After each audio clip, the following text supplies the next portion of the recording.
शनि के बकरी होने को और ज्यादातर ग्रहों के बकरी होने को, यानी उनकी उल्टी चाल को जब हम सुनते हैं, ग्रह उल्टा चलने लग गया है, जैसे शनि अभी उल्टी चाल चल रहे हैं, तो जीवन में भी सब कुछ फिर उल्टा ही होने वाला है। एक जो जनरल परसेप्शन है कि वक्री प्लैनेट खराब होते हैं, बिल्कुल भी सच नहीं है, क्योंकि शायद लोगों को पता नहीं है कि ये खराब क्यों है। शनि की 7.5 अगर शुरू हुई है तो अब जीवन में सब बुरा ही बुरा होगा, कष्ट आएंगे या बहुत से विघ्न आने शुरू हो जाएंगे। ये भी बहुत बड़ा मिथ है कि शनि सिर्फ तकलीफ देते हैं, शनि सिर्फ पैसा खर्च कराने या नुकसान कराने आते हैं। लोगों को शनि से प्रॉब्लम नहीं है, लोगों को मेहनत से प्रॉब्लम है, और शनि आपका मेहनत करा के देता है, इसलिए शनि को खराब कहा जाता है। ज्यादातर हम ये भी सुनते हैं कि शनि की 7.5 में ये उपाय कर लो, अब तो 7.5 साल तक धन जाता चला जाएगा। कैसे जब 7.5 शुरू होती है तो देने की जगह फिर सब लेना ही शुरू कर देते हैं। जैसा है, मेहनत करेगा, मेहनत करवाएगा, उसको एक्सेप्ट करिए, क्योंकि आप और कुछ कर नहीं सकते। शनि का नेचर ही है मेहनत करवाना, वो चाहे आपको फिजिकली करवाए, मेंटली कराए या फाइनेंशियली कराए। काले तिल का, काले कपड़ों का दान कर रहे होंगे, सरसों का दीपक जला रहे होंगे, शनिवार को शनि मंदिर जाके दर्शन कर रहे होंगे, तो उनमें से क्या वाकई सही है, क्या उन्हें वाकई करना चाहिए? रेमेडीज हमेशा आपकी चीजों को आसान बनाती हैं, खत्म नहीं करती हैं। पता नहीं ये शब्द सही होगा या नहीं, लेकिन जितने भी लोग अपना चार्ट दिखाने आते हैं, उनको एस्ट्रोलॉजर से सजेशन नहीं चाहिए, उन्हें एस्ट्रोलॉजर से चमत्कार चाहिए। मैंने अनगिनत लोगों को अभी तक ये कहते हुए सुना है, उसमें ज्योतिषी भी शामिल है और आम लोग भी शामिल हैं, जिसकी कुंडली में कालसर्प योग है उससे सफलता बहुत देर से मिलेगी। कालसर्प दोष अगर जिसके जीवन में, जिसके चार्ट में है, उसको थोड़ी सी मेहनत ज्यादा करनी पड़ती है। ये दिमाग में फीड कर दिया गया है कि वही परेशान है जो मांगलिक है, उसी की शादी नहीं चलेगी जो मांगलिक है, मांगलिक हो तो मांगलिक से ही विवाह करो। फिर ऐश्वर्या राय की तो वैसे ही मंगल दोष होने के चलते पेड़ से विवाह कराया जाए या पूजा पाठ कराया जाए, वो भी तब सदी के महानायक और इतना बड़ा परिवार आज के समय में ही तो ये चीजें कर रहा है। हमें नहीं पता कि उनकी लाइफ में क्या चल रहा है, जो न्यूज हम सुन रहे हैं उसके हिसाब से प्रॉब्लम्स तो अभी भी चल रही हैं। तो क्या पेड़ से या घड़े से शादी करने के बाद प्रॉब्लम्स नहीं आई हैं? नमस्ते, प्रणाम, जय श्री कृष्ण, राधे राधे। मैं हूं आपके साथ शालिनी कपूर तिवारी, लेकर हाजिर हूं चिंतामणि एसकेटी का एक और पॉडकास्ट। ज्योतिष विज्ञान है, ये हम सब जानते भी हैं, मानते भी हैं, लेकिन कालांतर में ज्योतिष में बहुत सी भ्रांतियां जुड़ती चली गईं। कभी लोगों के द्वारा, कभी खुद ज्योतिषियों के द्वारा, शायद उनके फायदे के लिए। अब ये जो भ्रांतियां जुड़ी, उनसे आपको कितना फायदा हुआ, ये जब पूरा पॉडकास्ट आप देख लेंगे तो आखिर में आकलन जरूर कीजिएगा, क्योंकि मैं शुरुआत के पहले ही ये दावा कर रही हूं कि बहुत से मिथ्स आपके मन में ज्योतिष को लेकर जो थे, हैं, वो सब आज दूर होने वाले हैं। एक नए नजरिए से आज आप ज्योतिष को समझने वाले हैं और शायद उन समझी हुई बातों को आप फिर आगे भी लोगों को बताएंगे कि देखो, अभी तक जो हम कर रहे थे वो गलत है। अब ये भ्रांतियां ज्योतिष से जुड़ी हुई भी आज आपकी टूटेंगी, और बहुत से जो टोने टोटके या रोज में जो हमारे प्रयोग में आने वाली चीजें हैं, उससे भी जुड़ी हुई भ्रांतियां आपकी दूर होंगी। इन सभी बातों को और ज्योतिष के सच को आप तक पहुंचाने के लिए आज मेरे साथ इस पॉडकास्ट में एक बहुत खास शख्सियत मौजूद हैं। एस्ट्रोन्यूमोलॉजिस्ट वो हैं, तो मिलकर के स्वागत कर लेते हैं आकांक्षा श्रीवास्तव जी का। बहुत स्वागत है Akanksha ji. Thank you Shalini for having me. कितने साल हो गए ज्योतिष को दिए अभी तक? ऑलमोस्ट 20 साल से एस्ट्रोनॉमोलॉजी कर रही हूँ, और कोर एस्ट्रोलॉजी करते करते 12 साल हो गए। तो इन 20 सालों में आई एम श्योर आपने ज्योतिष को कहीं से कहीं जाते हुए, कहीं से कहीं मुड़ते हुए जरूर देखा होगा, और खासकर तब भी जब अब बीते 8 सालों से हम देख रहे हैं कि यूट्यूब का, सोशल मीडिया का बहुत जमाना है। हुआ है ऐसा? जी, और अक्सर ऐसा होता है कि जिस इंडस्ट्री में आप होते हैं या जिस फील्ड में आप रिसर्च कर रहे होते हैं, आप कोशिश करते हैं कि वो उसका उत्थान हो, वो ऊपर की तरफ जाए। बट जब से ये यूट्यूब और रील्स का सिलसिला शुरू हुआ है, वो थोड़ा सा दुख होता है कि इतनी डिवाइन साइंस जो हमारी है, एस्ट्रोलॉजी, वो उसका उत्थान होने की जगह पतन हो रहा है। तो इस एस्ट्रोलॉजी को किस तरह से मैनिपुलेट करके लोगों के सामने लाया जा रहा है कि आज के समय में अगर आप किसी से भी पूछेंगे तो लोग विश्वास से ज़्यादा एस्ट्रोलॉजी को अंधविश्वास मानते हैं, क्योंकि शायद उसी तरह से उसे परोसा जा रहा है। तो ये देख के ज़रूर दुख होता है। मेरा इंटेंशन हमेशा यही रहता है कि एस्ट्रोलॉजी को उसी डिवाइन साइंस की तरह लिया जाए और ट्रीट किया जाए जैसे हमारे ऋषियों ने लिखी थी। तो आज हम दोनों मिलकर के उन्हीं भ्रांतियों को भी दूर करेंगे और जो ज्योतिष के उत्थान की आपने बात की है, अगले 1 घंटे तक वही कोशिश भी रहने वाली है। अब पहला सवाल मेरा ये, क्योंकि अभी जिस समय हम बातचीत कर रहे हैं इस समय शनि बकरी है, रेट्रोगेट है। जी। शनि के बकरी होने को और ज्यादातर ग्रहों के बकरी होने को, यानी उनकी उल्टी चाल को जब हम सुनते हैं तो दिमाग में जो पहली चीज आती है वो ये आती है कि ग्रह उल्टा चलने लग गया है। जैसे शनि अभी उल्टी चाल चल रहे हैं तो जीवन में भी सब कुछ फिर उल्टा ही होने वाला है।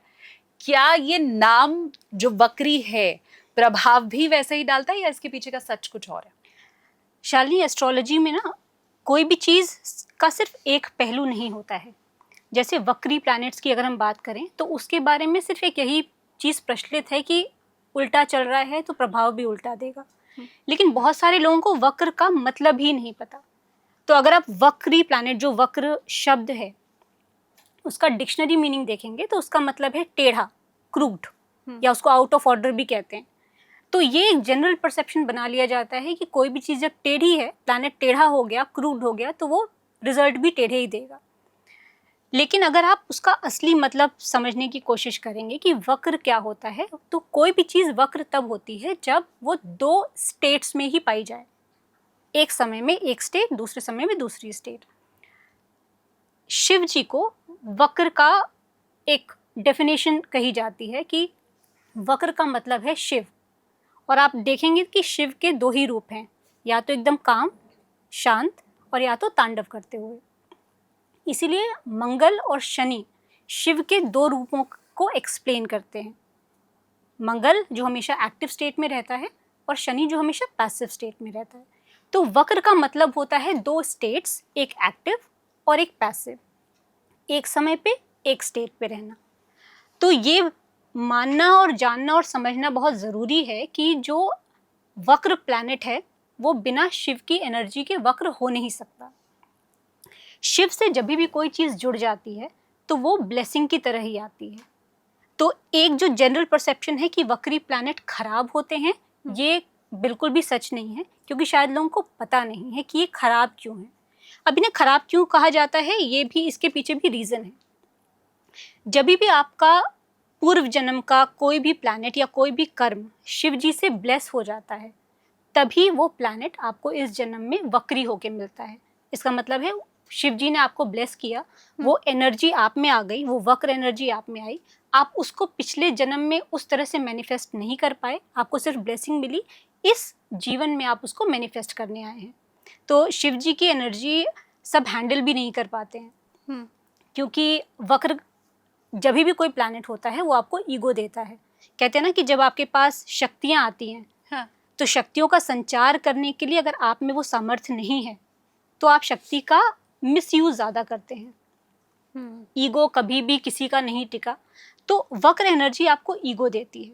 इसीलिए कहते हैं कि वक्र एनर्जी अच्छी नहीं होती है।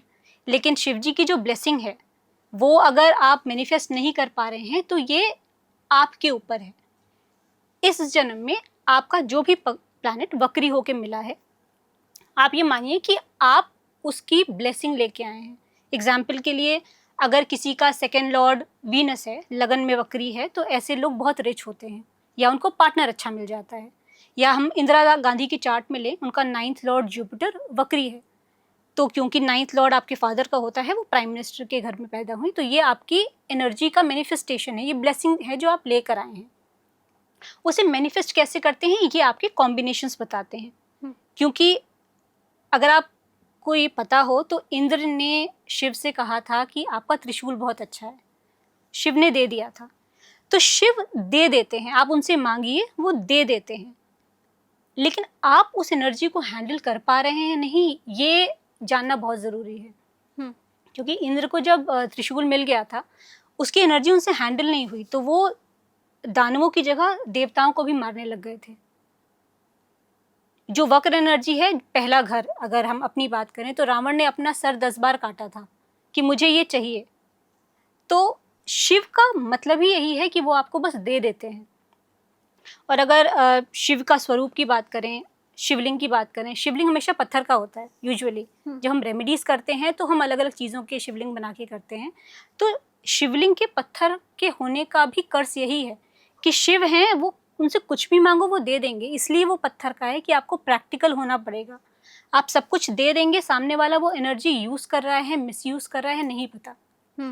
तो रेट्रोग्रेड प्लैनेट हमेशा शिव की ब्लेसिंग होते हैं, लेकिन हम उसे मैनिफेस्ट कैसे कर रहे हैं इस जन्म में, ये जानना बहुत ज़रूरी है, क्योंकि वो ईगो देता है, इसलिए लोग कहते हैं कि वो खराब है। ठीक है, अब क्योंकि मैंने शनि के वक्रत्व से ही शुरुआत की है, 13 जुलाई को शनि वक्री हो गए और वो नवंबर तक रहेंगे। शनि को लेके ही मुझे लगता है सबसे ज़्यादा भ्रांतियाँ ज्योतिष में फैलाई गई हैं, और उन्हीं में एक है शनि की 7.5।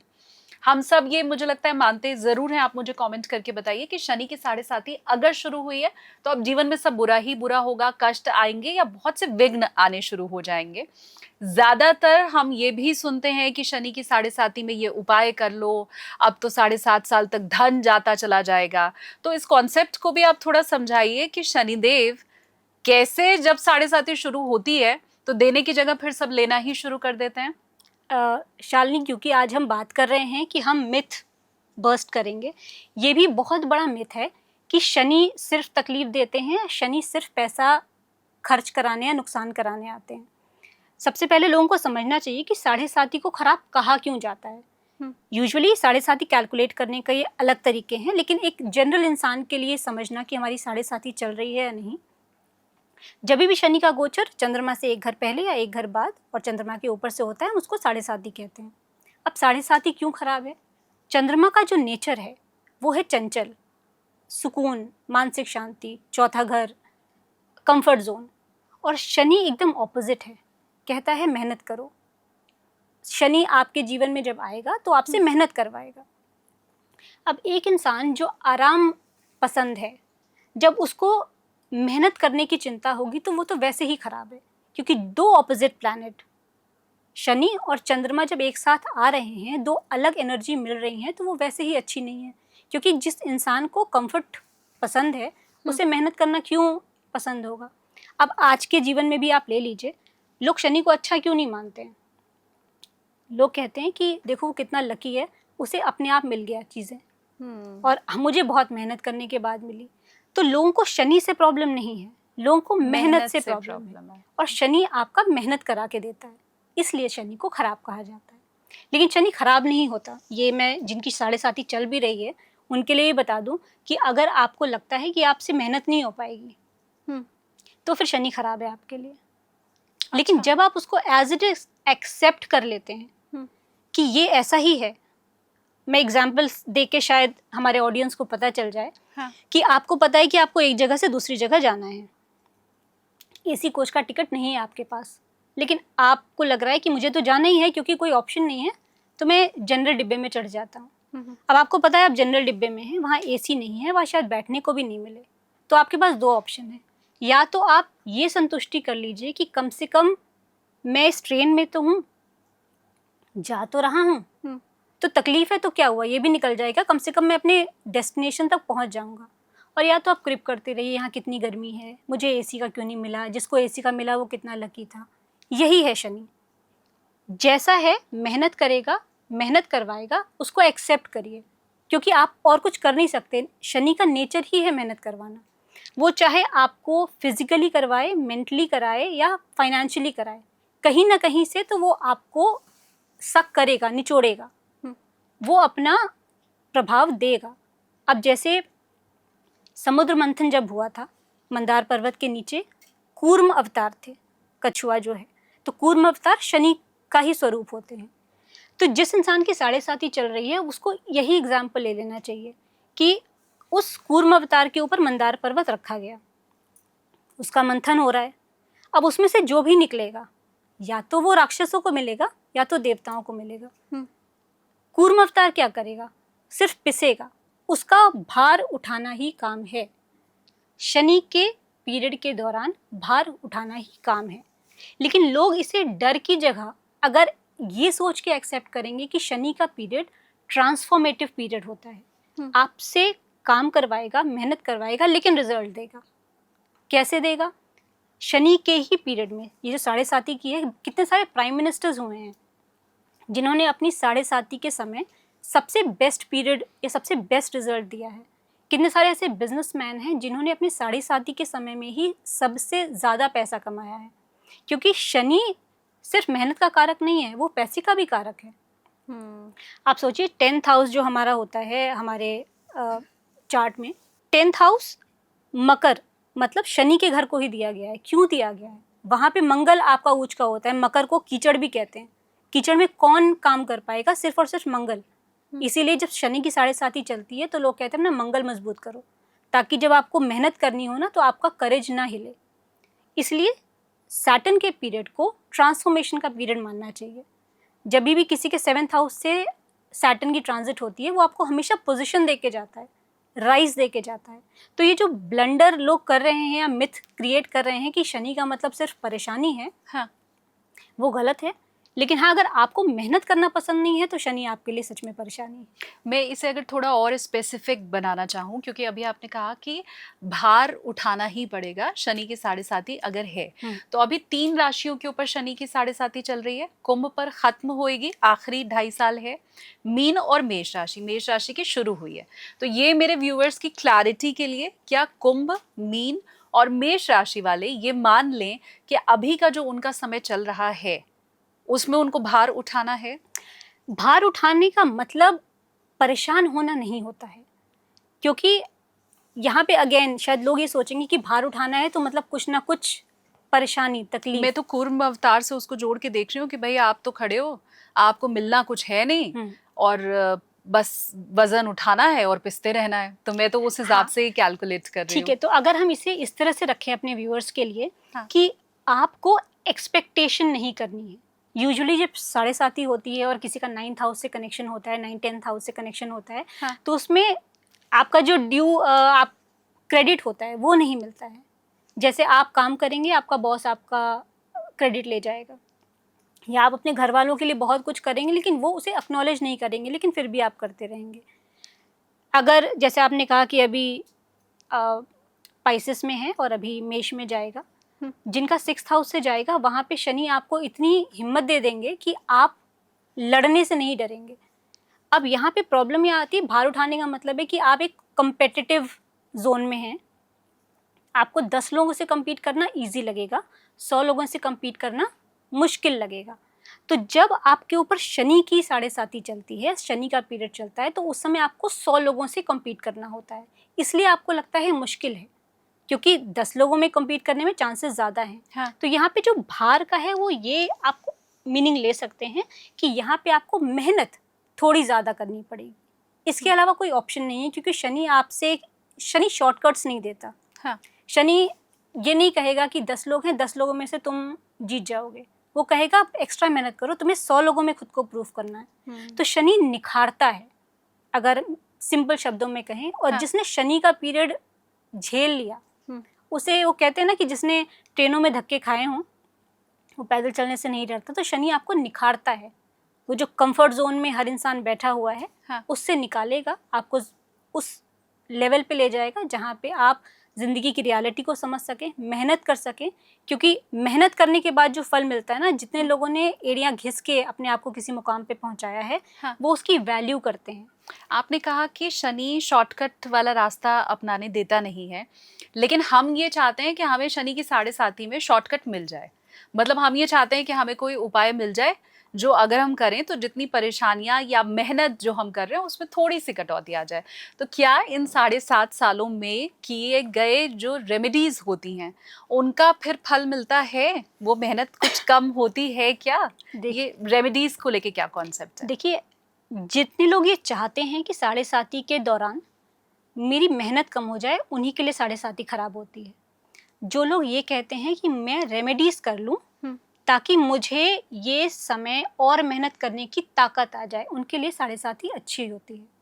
आपका अगर करियर का पीक टाइम चल रहा है, आपको लगता है बिजनेस कर रहे हैं, जॉब कर रहे हैं, कुछ भी कर रहे हैं, और आप सोचे कि मुझे ना सिर्फ 2 घंटे ऑफिस जाना पड़े, तो आप अपने करियर के पीक पे नहीं पहुंच पाएंगे। लेकिन अगर आप ये कहें कि मुझे कोई ऐसी एनर्जी, कोई ऐसा मोटिवेशन मिल जाए कि मैं 10 की जगह 12 घंटे काम कर सकूं, ज़्यादा मेहनत कर सकूँ ताकि अच्छे और रिजल्ट मिलें, मैं अपनी स्किल्स को और शार्पन कर सकूँ, तो वो आपकी अच्छी जाएगी। थोड़ा मुझे अगर आप रेमेडीज़ बताते हुए और फिर अगर समझाएं, क्योंकि मुझे लगता है मेरे बहुत से व्यूअर्स काले तिल का, काले कपड़ों का दान कर रहे होंगे, सरसों का दीपक जला रहे होंगे, शनिवार को शनि मंदिर जाके दर्शन कर रहे होंगे और परिक्रमा कर रहे होंगे शनि देव की, जो ये सारी रेमेडीज़ में आती है, और हम तो भ्रांतियाँ दूर करने ही बैठे हैं। जी। तो उनमें से क्या वाकई सही है, क्या उन्हें वाकई करना चाहिए, और क्या वो गलत कर रहे हैं, ये बताते हुए अगर आप समझाएं। देखिए, जितनी भी रेमेडीज़ होती हैं, रेमेडीज़ हमेशा आपकी चीज़ों को आसान बनाती हैं, ख़त्म नहीं करती हैं। क्योंकि आज की लाइफ में जो हिपोक्रेसी है लोगों की, पता नहीं ये शब्द सही होगा या नहीं, लेकिन जितने भी लोग अपना चार्ट दिखाने आते हैं, उनको एस्ट्रोलॉजर से बेसिकली सजेशन नहीं चाहिए, उन्हें एस्ट्रोलॉजर से चमत्कार चाहिए कि मैंने आपको दिखा दी, चार्ट दिखा दिया, अब आप कुछ ऐसी रेमेडी कर दो कि ये समय मेरा अच्छा कट जाए। करना तो आप ही को पड़ेगा। आपको अगर कोई एस्ट्रोलॉजर कहता है कि आप 41 दिन तक शनि मंदिर जाके या हनुमान मंदिर जाके दीपक जलाइए, उससे क्या होगा, आप एक प्रैक्टिस में आएंगे, क्योंकि शनि लेजीनेस का भी कारक है, और जब आपको ज़्यादा मेहनत करनी होती है तो लेजीनेस का ना स्कोप नहीं होता है। जब आप अपने आप को एक रिचुअल में बांध लेते हैं कि मैं रोज़ हनुमान मंदिर जाऊँगा, रोज़ हनुमान चालीसा पढ़ूंगा, तो आप हनुमान जी के कारकत्व को अपने अंदर ले रहे हैं, आप समाहित कर रहे हैं अपने में, उससे आपका जो आलस है वो दूर हो रहा है। लेकिन यहाँ पे सब लोग कहेंगे अब 41 डेज तक मैं कैसे जाऊँ, या 31 डेज तक मैं कैसे जाऊँ। हाँ। तो एक काम करिए, आप ना कोई जेमस्टोन बता दीजिए मुझे। जेमस्टोन बताने से लोग कहेंगे अब ये तो बहुत महंगा है, आपने इतने महंगे जेमस्टोन बताए हैं, तो अब सारे एस्ट्रोलॉजर्स पैसे कमा रहे हैं। तो हिपोक्रेसी ये है कि आपको रेमेडीज़ नहीं करनी है, आपको पैसे भी नहीं खर्च करने हैं, शरीर खर्च नहीं करना है, डिसिप्लिन में नहीं रहना है, लेकिन आपको चाहिए कि प्लैनेट आपको सब कुछ दे। तो ऐसा आम जीवन में होता नहीं। लोगों को किसी न किसी तरह तो प्लैनेट के कारकत्व को अपनाना पड़ेगा, चाहे आप पैसे से करिए, चाहे डिसिप्लिन से करिए, चाहे शरीर से करिए, चाहे माइंड से करिए। आप चाहे साधना करिए, मंत्र करिए, रोज़ मंदिर जाइए, जो भी आपके प्लैनेट्स के अकॉर्डिंग आपकी रेमेडी है, कुछ तो आपको करना पड़ेगा ना। कहते हैं ना कि प्लैनेट को उनका भोग देना पड़ेगा। हाँ। अब आप या तो पैसे से दीजिए, जेमस्टोन खरीद के पहनिए जो कि ईजीएस्ट है, या तो फिर आप खुद को डिसिप्लिन में लेकर आइए। लेकिन जेमस्टोन काम करते हैं, रत्न काम करते हैं क्या? बिल्कुल। देखिए, मोती क्योंकि पानी में है तो उसमें मून का इफेक्ट सबसे ज़्यादा होता है। उसके अलावा जितने भी जेमस्टोन धरती के गर्भ में पाए जाते हैं, आमतौर पर सारे ही पाए जाते हैं, 2-1 को छोड़ के, हर जेमस्टोन में शनि की एनर्जी होती है। क्यों होती है? क्योंकि वो सालों साल धरती के गर्भ में रहा है, और शनि क्योंकि ठंडा प्लैनेट है, जितने अंदर आप धरती के जितने ज़्यादा समय तक रहे हैं, उतनी ज़्यादा आप में शनि की एनर्जी है। ठीक है। अब क्योंकि हर एक पत्थर, हर एक जेमस्टोन किसी न किसी तरह की एनर्जी एक्वायर करता है, तो जेमस्टोन में, अलग अलग जेमस्टोन में अलग अलग प्लैनेट्स की एनर्जी होती है। अब जेमस्टोन क्यों काम करते हैं, कैसे काम करते हैं, अगर हम सिंपल शब्दों में इसको कहें, जब भी आपको लगता है कि एक इंसान जो बीमार है, खाना नहीं खा पा रहा है, तो हम उसे क्या कहते हैं, हम उसे कहते हैं जिसको ग्लूकोज चढ़ा दो, ताकि कुछ तो एनर्जी अपने आप जाए। सिमिलरली जब आपको लगता है कि आप फिजिकल मेहनत नहीं कर सकते हैं, आप रोज़ सूर्य को अर्घ नहीं दे सकते हैं, रोज़ मंदिर नहीं जा सकते हैं, उस प्लैनेट को अपने शरीर के थ्रू भोग नहीं दे पाते हैं, तो आपको एक जेमस्टोन पहनाया जाता है जो उस प्लैनेट की एनर्जी में हाई होता है। तो क्योंकि आप अंदर से वो ऊर्जा नहीं ले पा रहे हैं या भोग नहीं दे पा रहे हैं, इसलिए आपको एक बाहरी चीज़ दी जाती है। तो ऑफ कोर्स जब आप जेमस्टोन पहनते हैं हाई ऑन एनर्जी, तो वो आपको अंदर से ना सही बाहर से एनर्जी देना शुरू करता है, और जब आपके पास वो एनर्जी आती है तो आपका माइंडसेट वैसे ही चेंज होता है। बड़ा साइंटिफिक ढंग से आपने इस चीज़ को समझाया, और मुझे लगता है वो लोग जो ये अभी तक सोच रहे थे कि रत्न पहना करके तो ज्योतिषी पैसे कमाते हैं और इसलिए रत्न हमें बेचते हैं, तो उनकी ये वाली भ्रांति तो ज़रूर इस जवाब से दूर हो गई होगी। आप ये भी बता दें, जब हम रेमेडीज़ की चर्चा कर ही रहे हैं, तो फटाफट से वो कौन सी रेमेडी होती है जो सबसे ज़्यादा असरकारी होती है? क्या वो पूजा पाठ है, क्या वो मंत्रों की चैंटिंग है, क्या वो रत्न है, या क्या वो दान है? इसमें सर्वोपरि आप किसे मानती हैं? हर एक रेमेडी का और हर एक तरीके का अपना अस्तित्व है। कोई एक मैं नहीं कह सकती हूँ कि ये कारगर रहेगा। और उसका भी रीजन है, साइंटिफिकली बात करें तो उसका भी रीजन है। जब हम कहते हैं कि आप मंत्र कहीं पढ़िए, सूर्य को मजबूत करना है, आप रोज ज्यादा नहीं कर सकते, 11 बार गायत्री मंत्र पढ़िए, या रोज सुबह नियम से उठ के सूर्य को जल दीजिए। ये बहुत सिंपल सी चीज़ है, लेकिन नहीं कर पाते हैं लोग, क्योंकि अपने आलस और अपने कंफर्ट के आगे हम सरेंडर कर देते हैं। रही बात मंत्रों की, देखिए कहते हैं ना कि मैं एक एस्ट्रोलॉजर से मिला या मिली, उसने मुझे बहुत अच्छा ज्ञान दिया, या मुझे कोई गुरु मिल गए जिसने मुझे ज्ञान दे दिया। ये अच्छा एस्ट्रोलॉजर मिलना और अच्छा गुरु मिलना भी आपके चार्ट पे ही है। अगर आपका 9th हाउस खराब है तो कोई गुरु, कोई एस्ट्रोलॉजर आपको हेल्प नहीं कर सकता। आप जाएंगे, उसकी बात नहीं सुनेंगे, आप वापस आ जाएंगे। सेम होता है मंत्रों के साथ। मंत्र जो आप शब्द निकालते हैं, हर एक शब्द जो आपके मुंह से निकलता है वो एक ऊर्जा है। हर एक शब्द में कोई ना कोई पावर है। इसीलिए कहते हैं कि जो ओम शब्द है वो बहुत डिवाइन है, बहुत पावरफुल है। और ये साइंटिफिकली भी प्रूफ हुआ है कि अगर ओम को हम इतनी बार बोलेंगे तो कितने मेगाहर्ट्ज की फ्रीक्वेंसी वाइब्रेशन होगी। निकोलस टेस्ला ने भी यही कहा है कि अगर आपको किसी चीज़ के बारे में जानना है तो उसकी फ्रीक्वेंसी, उसकी मेगाहर्ट्ज, इन चीज़ों पे आप रिसर्च करिए तो आप समझ पाएंगे। मंत्र भी अगर हम साइंटिफिकली कहें तो हर एक मंत्र, हर एक शब्द का अपना एक अस्तित्व होता है। इसीलिए जब बार बार आप उस शब्द को एनर्जी फ्लो में लेकर आते हैं, बोलते हैं, तो आपके आसपास भी वेरी साइंटिफिकली, ये साइंटिफिकली प्रूवन भी है कि शब्द नहीं मरते हैं कभी। इसीलिए एक रिसर्च में मैंने कहीं पढ़ा था कि श्री कृष्ण ने जो अर्जुन को संदेश दिया था, या वो जो पूरा महाभारत का प्रसंग है, वो शब्द आज भी साइंटिस्ट ने कहीं कहीं पकड़े हैं। ये किसी रिसर्च में पढ़ा था। तो शब्द नहीं मरते हैं, इसीलिए शब्दों की ऊर्जा सबसे ज़्यादा बलवान होती है। बहुत सारे लोग जो कॉन्फिडेंस में लो होते हैं, उनको ये कहा जाता है कि शीशे के सामने खड़े होकर अपना नाम लीजिए बार बार, उससे भी कॉन्फिडेंस आता है। तो ये साइंटिफिक है। लेकिन अगर हम मंत्र की बात करें तो हर एक इंसान मंत्र नहीं बोल पाता है। बोल पाने का मतलब मेरा ये नहीं कि प्रोनाउंसिएशन नहीं होता है। हाँ। आपके अंदर वो एनर्जी ही नहीं है कि आप उस मंत्र के थ्रू खुद को या किसी और को हेल्प कर सकें। मंत्र सिद्धि देने के लिए और मंत्र सिद्धि लेने के लिए 5th, 9th और 8th का कनेक्शन बहुत इंपॉर्टेंट है। आपका 5th खराब है, 8th खराब है, 9th खराब है, आपको मंत्र नहीं फलेगा। मतलब आप उसको प्रैक्टिस ही नहीं कर पाएंगे। हो सकता है प्रैक्टिस करें तो आप उसका प्रोनाउंसिएशन गलत करें, आप कितनी भी बार उसको कोशिश कर लें। हाँ। तो कुछ चीज़ों की जो कैपेबिलिटी है ना, वो हम लेकर आते हैं। तो 9th हाउस खराब है, कोई गुरु, कोई एस्ट्रोलॉजर आपको हेल्प नहीं कर सकता। 5th हाउस खराब है, आप मंत्र 5th, 8th कनेक्शन नहीं है तो आप मंत्र सिद्धि नहीं कर सकते।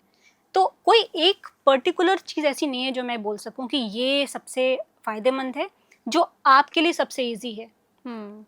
मेरे पास अगर कोई आता है कि मेरा सन 7th हाउस में है, लेट्स से, और सन 7th हाउस में कहते हैं कि हस्बैंड वाइफ में ईगो इश्यूज देते हैं, सन 7th हाउस में मैरिटल लाइफ के लिए ख़राब होता है, तो सबसे पहले मैं उन दोनों को यही कहती हूँ कि आप सूर्य को अर्घ देना शुरू करिए।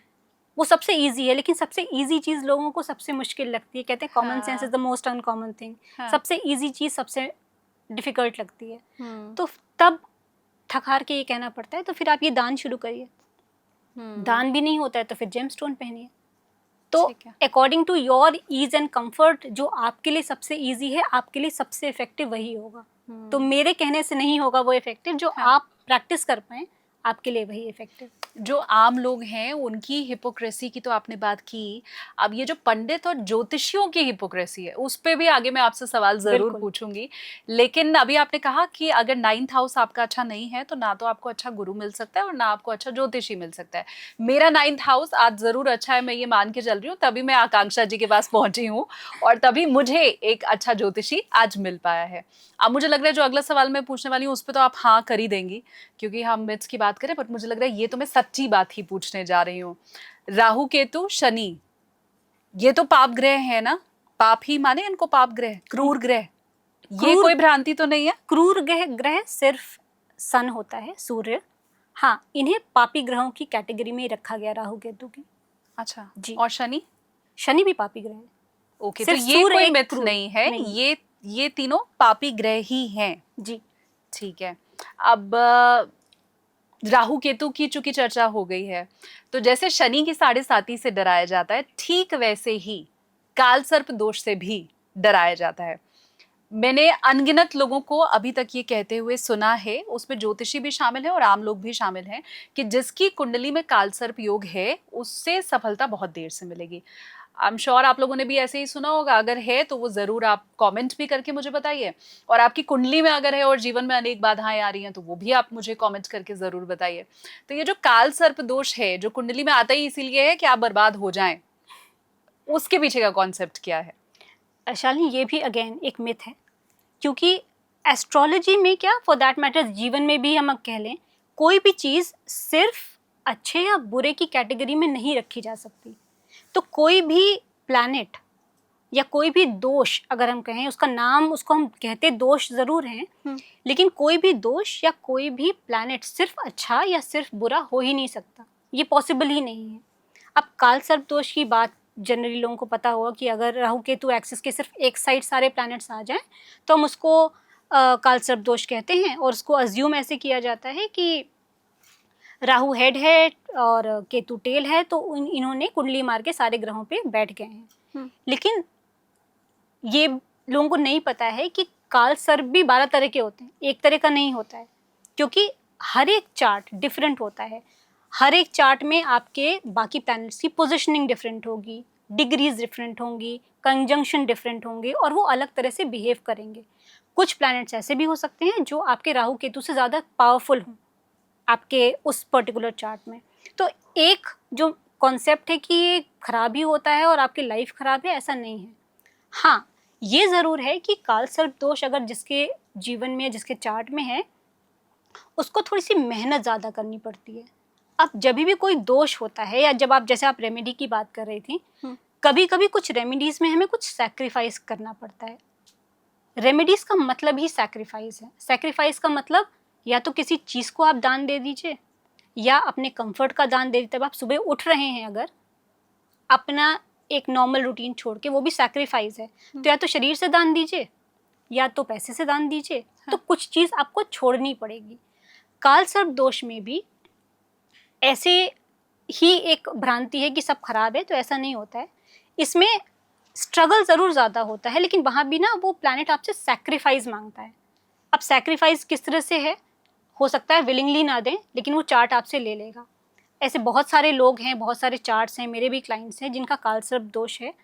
बिजनेस में बहुत अच्छे हैं, लेकिन मैरिड लाइफ खराब है। सो कोई एक ऐसी चीज़ जो आपको बहुत प्रिय है, मे बी वो आपको नहीं मिलती है, लेकिन किसी एक पर्टिकुलर चीज़ में आप इतना मास्टर कर जाते हैं, डिपेंडिंग ऑन आपके प्लेसमेंट, कि वो आपको बाकियों से ऊपर ले जाती है। क्योंकि राहु और केतु, क्योंकि आपने कहा कि पाप ग्रह हैं, अब हम ना वर्ड्स के साथ खेलते हैं। पाप ग्रह हैं तो पापी है, वक्री ग्रह है तो टेढ़ा है। हाँ, राहु और केतु बेसिकली उनका जो डेफिनेशन है ना, वो है डिज़ायर का। आपने सिर्फ राहु के लिए सुना होगा। राहु केतु एक ही कॉइन के दोनों फेजेस हैं। दोनों को हम ना डिज़ायर वर्ड जो है इससे एक्सप्लेन कर सकते हैं। राहु की डिज़ायर है पाना, कितने आसानी से मुझे चीज़ें मिल सकती हैं, और केतु का डिज़ायर है कितनी आसानी से मैं चीज़ें छोड़ सकता हूँ। एक फैलाता है, राहु फैलाता है, और केतु स्क्वीज़ करता है। तो ये जो दोनों प्लैनेट है ना, सिर्फ अच्छे और सिर्फ बुरे नहीं हो सकते हैं। जो इंसान अपने नवांश में या दशांश के लगन में केतु लेके बैठा है, वो तो लोगों को मुक्त करने आया है। तो उसके लिए शायद पैसा उतना इम्पोर्टेंट नहीं होगा, इसलिए लोग कहते हैं कि अरे ये इसका तो करियर खराब है, लेकिन ये नहीं देखते कि क्या उसको चाहिए पैसा। आज के दौर में हम सक्सेस किसे कहते हैं? जो फेमस है, जिसके पास पैसा है, वही सक्सेसफुल है। लेकिन जो अपने लगन में केतु लेके बैठा है, जो लोगों के कल्याण करने आया हुआ है, क्या उसके लिए पैसा इम्पोर्टेंट है? तो जो आपके लिए इम्पोर्टेंट है, ये ज़रूरी नहीं है कि किसी दूसरे इंसान के लिए भी इम्पोर्टेंट हो। कई बार लोगों के, जिनके लगन में केतु बैठा होता है और बहुत स्ट्रांग होके बैठा होता है, ऐसे लोग अगर गाली भी दे दें ना, या पत्थर भी मार दें, हाँ, तो वो भी लोगों के लिए ब्लेसिंग बन जाती है, क्योंकि वो इसीलिए आए हुए हैं। तो उनकी ज़िंदगी का जो डेफिनेशन है सुख का, वो राहु से बिल्कुल डिफरेंट होगा। तो यहाँ पे हम ये जो मिथ और भ्रांति लेके बैठे हैं कि शनि खराब, राहु खराब, केतु खराब, लोग कहते हैं बृहस्पति लगन में है तो बहुत अच्छा है। बृहस्पति को तो मिडास टच कहते हैं ना, गोल्डन प्लैनेट कहते हैं। हाँ। कि लगन में बृहस्पति है, केंद्रों में बृहस्पति है, तो आप सबसे लकी हैं। अब लोगों को सिर्फ यही पता है, लेकिन आपने उसका दूसरा साइड देखा ही नहीं।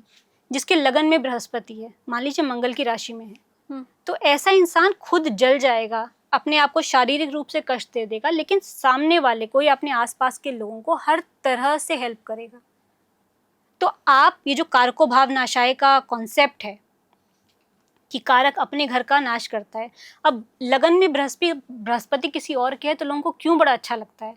क्योंकि आपको पता है कि ये जल के, ये खुद अपने आप को परेशानी देख के मुझे हेल्प करेगा, लेकिन वो खुद जल रहा है, तो उस इंसान के लिए तो वो खराब है ना। बिल्कुल। तो लगन में बृहस्पति कैसे अच्छा हुआ? हाँ। अब लोग कहते हैं कि नवांश में, जिसके भी नवांश के लगन में बृहस्पति है, बृहस्पति हमेशा अच्छा नहीं होता, डिपेंड करता है कि आप उसको अच्छा ले रहे हैं। आपके लिए अच्छा है तो वो अच्छा है। लगन में अगर आपके नवांश में बृहस्पति है तो वो इंटीमेसी के इश्यूज देगा। तो हमेशा किसी एक प्लैनेट को बृहस्पति बहुत अच्छा और शनि खराब ऐसा नहीं होता है, क्योंकि हम एस्ट्रोलॉजी में सिर्फ अच्छा और बुरा ये दो ही चीज देखते हैं। हर चीज का अच्छा और बुरा देखना शायद हमने छोड़ दिया है, इसीलिए एस्ट्रोलॉजी में मिथ ज्यादा हैं और सच्चाई कम सामने आती है। ये थोड़ा सा कॉम्प्लिकेटेड हो गया। अब आप मुझे एक सेंटेंस में बस ये बता दें, मेरे जो व्यूअर काल सर्प दोष वाले बेचारे देख रहे हैं इस समय, कि काल सर्प दोष उनकी कुंडली में है, फिर भी वो अच्छा हो सकता है, उन्हें तरक्की मिल सकती है, उन्नति होगी उनके जीवन में। 100% होगी, लेकिन शायद किसी एक चीज की कॉस्ट पे।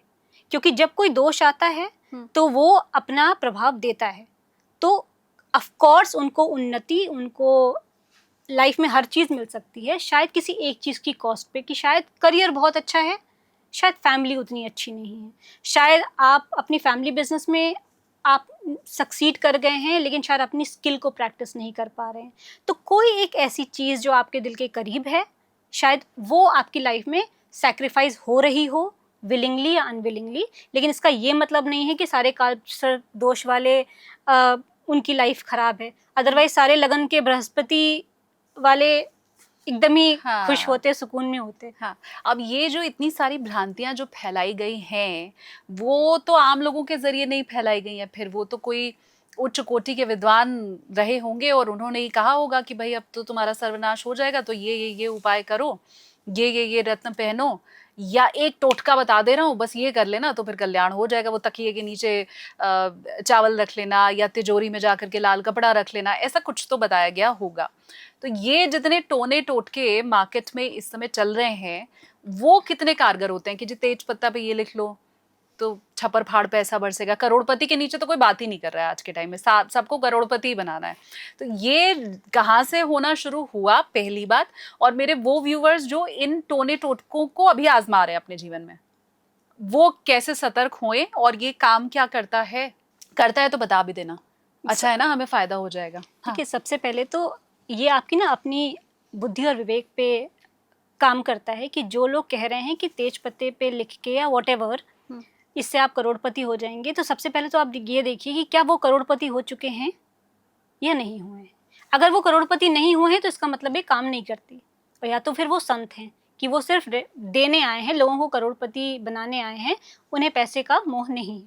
तो अगर आप एक रेमेडी आपके खुद पे काम नहीं कर रही है तो वो रेमेडी कारगर नहीं है। दूसरा, आजकल आप देखते होंगे कि कई मॉल्स में या मॉल्स के बाहर कोई एक पंडित जी अपना वो बना के बैठे होते हैं और वो कहते हैं कि ये करोगे तो तुम करोड़पति हो जाओगे। तो मेरा ये क्वेश्चन है उनसे कि अगर ये है तो आप इतने बड़े मॉल में उतनी छोटी सी जगह की फीस दे के आप क्यों वेट कर रहे हैं क्लाइंट का? ठीक बात है। तो आपके ऊपर अगर कोई रेमेडी काम करती है तो ये एक पर्टिकुलर इंसान के विवेक की बात है कि आप रोड पे बगल में बैठे हुए, हो सकता है वहाँ कोई संत बैठा हो, लेकिन जो लोग कहते हैं कि 100 रुपए की दक्षिणा दो तब मैं बताऊंगा और इससे तुम करोड़पति हो जाओगे, क्योंकि मैं तो टेंट में ही रहूंगा, क्योंकि मुझे तो वहाँ पे एसी भी नहीं है, तो तुम मुझे दाल चावल दे जाओ, लेकिन तुम अगर ये करोगे तो तुम करोड़पति हो जाओगे, तुम्हें मेहनत करने की जरूरत नहीं है। तो यहाँ पे तो अपना बुद्धि विवेक भी चलेगा। हाँ। लेकिन हाँ, रेमेडीज काम जरूर करती हैं।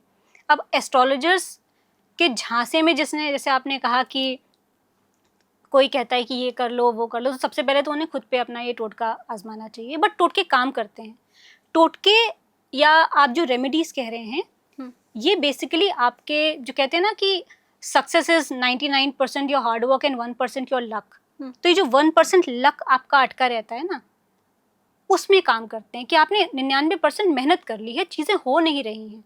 हो सकता है आपने सब कुछ कर लिया हो, आपका समय खराब चल रहा हो, शनि आपको और पुश कर रहा हो कि नहीं अभी और समय लगाएगा, क्योंकि शनि के पास सिर्फ एक ही चीज़ है, समय, और हमारे पास समय नहीं है, हमें सब कुछ जल्दी चाहिए। हाँ। तो वो जो चीज़ है कि हमने सब कुछ कर लिया है, अभी भी डिले हो रहा है, वो 1% पुश देने के लिए रेमेडीज काम करती हैं। बट इसका मतलब ये नहीं है कि आप बैठे हैं और घर में भी अगर आपको खाना खाना है, तो अगर आपको लगेगा कि नहीं बन के भी आ जाए, सामने भी आ जाए, कोई मुंह में डाल भी दे, तो ऐसा नहीं होता है। लेकिन आजकल लोग ऐसे ही चाह रहे हैं बेसिकली। तो ऐसा नहीं होता है, रेमेडीज बिल्कुल काम करती हैं, बट 99% एफर्ट करने के बाद।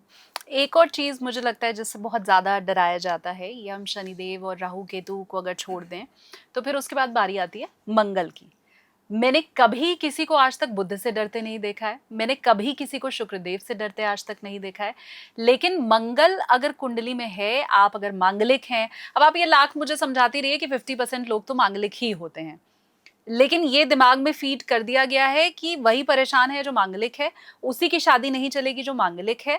मांगलिक हो तो मांगलिक से ही विवाह करो। सेपरेशन का केस आया है तो मंगल की वजह से आया है। तुमने पीपल से विवाह नहीं किया होगा, तुमने वो मटके से विवाह नहीं किया होगा, बहुत तरह की चीजें मार्केट में हैं। तो मैं इसकी भ्रांतियां और सच्चाई पर आगे बढ़ूंगी, लेकिन उसके पहले मुझे एक चीज आप समझाइए। ये मंगल तो दोनों की कुंडली में होता है ना, लड़के की भी लड़की की भी। तो ये मैंने आज तक क्यों नहीं देखा कि लड़के की शादी वृक्ष से करा दी गई हो या लड़के की शादी मटके से करा दी गई हो, ये क्यों नहीं होता है? जब ये कॉन्सेप्ट था ना, मंगल अच्छा है या नहीं है, सबसे पहले तो लोगों को पता नहीं है कि मांगलिक दोष किसको कहते हैं। सिर्फ ये पता है कि 12th में, 1st में, 4th में, 7th में या 8th में हो तो आप मांगलिक हो, आप में मांगलिक दोष है। हाँ। लेकिन आपने अभी जो एक बात कही ना कि लोग कहते हैं कि मंगल की वजह से तुम्हारी शादी नहीं चली, क्या आपने आज तक कभी भी किसी को भी ये कहते हुए सुना है, वो चाहे मेल हो या फीमेल? जिस टाइम पे ये चीज़ें लिखी गई थी पुराने ज़माने में, उस टाइम पे फीमेल को तो कंसिडर ही नहीं किया जाता था। बट आज के टाइम पे भी अगर हम कह लें, क्या आपने किसी हस्बैंड को या किसी वाइफ को ये कहते सुना है कि मेरी गलती है, मुझ में कमी है, इस वजह से मेरी शादी नहीं चल रही है? नहीं, हमेशा never। उसमें गलती है, उसने ये किया, वो नहीं समझती या वो नहीं समझता, वो ये नहीं करता। मंगल का मतलब है मैं, लगन। काल पुरुष कुंडली का जो पहला घर होता है 1 नंबर का मंगल का, वो होता है मैं, जिसका मंगल खराब है। इसका मतलब कमी आप में है, आप ढूंढ दूसरे में रहे। जो मांगलिक है कमी उसमें है। एग्जैक्टली मतलब आप में कमी है। हाँ। इस वजह से आपके साथ चीजें खराब हो रही हैं, लेकिन आप दोष देते हैं दूसरे को। अब पहले के टाइम में सिर्फ लड़कियों की कुंडली देखी जाती थी कि अगर लड़की मांगलिक है तो लड़के के लिए अच्छा नहीं है। हाँ। क्योंकि पहले ज़माने में तो लड़कियों का या औरतों का अस्तित्व सिर्फ इतना होता था कि पुरुष होना चाहिए ज़िंदगी में, पहले पिता के अंडर, फिर पति के अंदर, फिर बेटे के अंदर। तो उनको जो रोटी कपड़ा मकान दे दे वही अच्छा है। लेकिन लड़की जो आ रही है वो अपने साथ क्या भाग्य लेके आ रही है, वो बढ़ा रही है नहीं बढ़ा रही है, ये देखा जाता था कि लड़की लड़के के लिए सही है या नहीं सही है। तो लड़की में अगर मांगलिक दोष है तो वो लड़के के लिए ठीक नहीं है। पहले ये होता था कि पति हस्बैंड की डेथ हो जाएगी एंड ऑल दोस थिंग्स लोग बोलते थे। मांगलिक का प्रॉब्लम ये है कि मंगल का प्लेसमेंट सही नहीं है। अब आपके चार्ट में जब मंगल का प्लेसमेंट सही नहीं है तो जाहिर सी बात है आपके आसपास, ये सिर्फ पति पे एप्लीकेबल नहीं होता या पत्नी पे एप्लीकेबल नहीं होता है। अगर आपके भाई बंधु अच्छे नहीं हैं, आपके पास अच्छे दोस्त नहीं हैं, लोग आप में कॉन्फिडेंस नहीं रख सकते, आप अपने पेट में बात नहीं पचा सकते, आपका मंगल खराब है। आप ये मान जाइए आपका मंगल खराब है, वो कहीं भी बैठा हो। ये चुगली करने वाले जितने लोग हैं उनका मंगल खराब उनका है। मंगल पक्का 8th हाउस में होगा, अफ्लिक्टेड होगा। अच्छा। या तो वॉटरी साइन में होगा। हाँ। या जिन लोगों का मंगल जब भी 4th हाउस से मंगल जा रहा है या आपका वॉटरी साइन में, इसका मतलब है आपके पेट में बात पचती नहीं है, तो आपका मंगल खराब है। अच्छा। ये आप ऐसे ही मान लीजिए।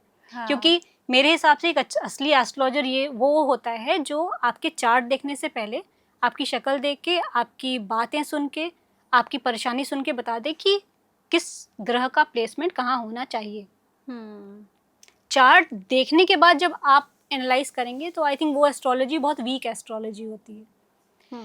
मंगल जो जनरल कॉन्सेप्ट है मांगलिक का वो ये है कि 12th, 1st, 4th, 7th और 8th में अगर आपके मंगल है तो वो खराब है, स्पेशली लड़की के चार्ट में हो तो बिल्कुल खराब है। हाँ।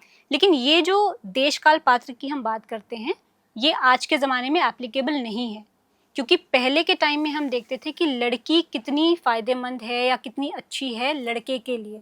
आज के टाइम में दोनों एक दूसरे के पूरक हैं।